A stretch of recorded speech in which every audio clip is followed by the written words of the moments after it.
When the tree and shrub catalog would arrive each spring in the mail at our house, as a child, I remember being fascinated by the tremendous variety of trees and plants.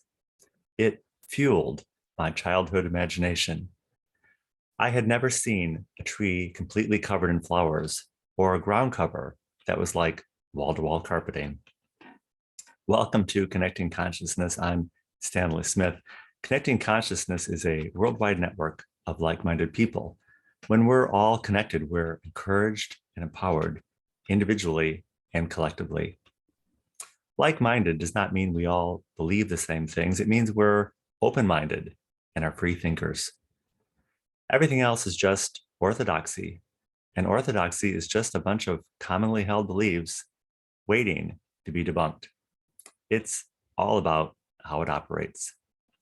Recently, I was reminded that we were created to be interdependent beings. We start out as a baby, completely vulnerable and dependent on others. And then we grow into adulthood and into the idea of being independent. We spend the rest of our lives navigating between the tension of being dependent and interdependent all at the same time. During this incredible time of transition in the world, many of our members are finding that we're nearing our wits' ends. Tension, stress, frustration, and exhaustion are words I hear from members during the week and on the Saturday call. This is understandable for many, as we're all hoping for a political solution and resolution. On a recent Saturday call, one of our members said, at a certain point, I realized this is a spiritual matter, and a spiritual matter is political. I was intrigued by that, and in many ways, I kind of get it. This month, our spiritual topic is discernment and intuition, and we have struggled with that somewhat. I chose to frame it by asking, "What is the zaniest thing you believe?" And that question resonated with some on the call, but for many, I sensed it was maybe not what they were looking for. In May, the spiritual topic will be spirituality. I'm still going through the outline of that and how we might frame this topic in a way that meets us where we are here in Illinois.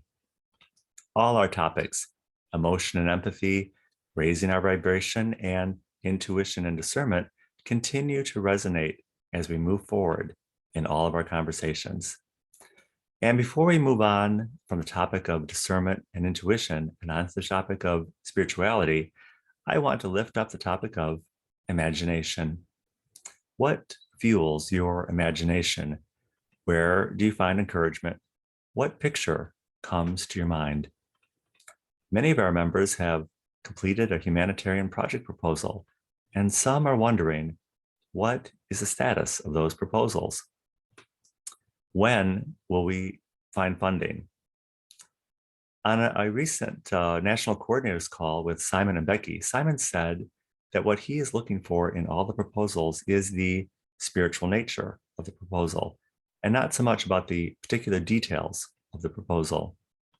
Some have asked if we should try to work with the current system to find funding for our proposals.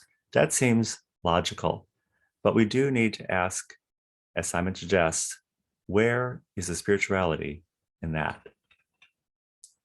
I understand why many, including myself, can feel frustrated and exhausted by these chaotic times, and why some might want to give up. I suggested to one member that this will not be the case forever. Even the crew on the Titanic was released from their duties before the ship went down. It was important that they be at their post in case something was needed, and we need to be at our post for the same reason. Whatever levers you have your hands on, do not take your hands off the levers. And what levers do we have our hands on? We have our hands on all of our interpersonal relationships at work, at home, and in the world. And we have the power to bring light and love to ourselves and to those around us. Nothing is more important than that. Is that spiritual? Yes, it is. And is that political?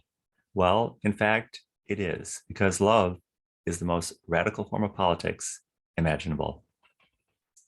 Because I feel we all need a little encouragement right now, I've invited Alice Stacionis to spend time with us again on the Saturday call, and she will be talking about the Moon North Node and how important that is in our transition from the third dimension to the fifth dimension.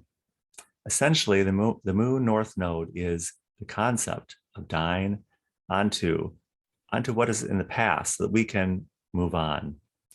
For anyone listening to this recording, that might sound a little woo-woo to you if you're unfamiliar with connecting consciousness, and that's fine. But you might consider the topic similar to the Bible narrative of the seed falling to the earth.